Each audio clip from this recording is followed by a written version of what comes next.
Today's property is less than 2 miles from downtown Austin, right off of South Congress and right next to St. Edward's University. This is 115 Havana Street, a 3-bed, 2.5 bath unlike any you've seen before. Let's go check it out. Exterior features for this home include a brand new roof, the whole house being professionally repainted inside and out, a rare fenced-in front garden with extended porch, sliding gate, new stained fences, and pebble landscaping make for easy upkeep. Backyard has a gazebo with great privacy, crushed gravel, and plenty of space for entertaining guests.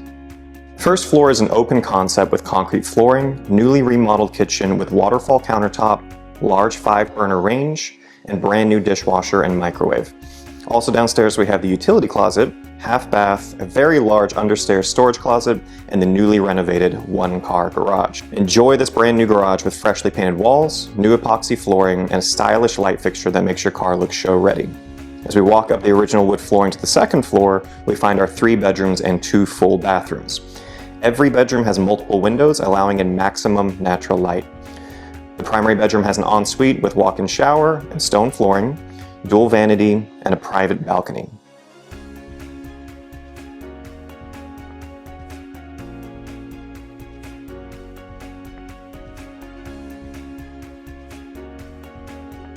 And finally, we get to the 3rd floor. We open to a very large open loft. Great view of downtown skyline. Massive amount of storage space. Every door you find up here, there's more storage to be found, and a walk-in access to the attic. Reach out today to schedule your own private tour of this unique listing.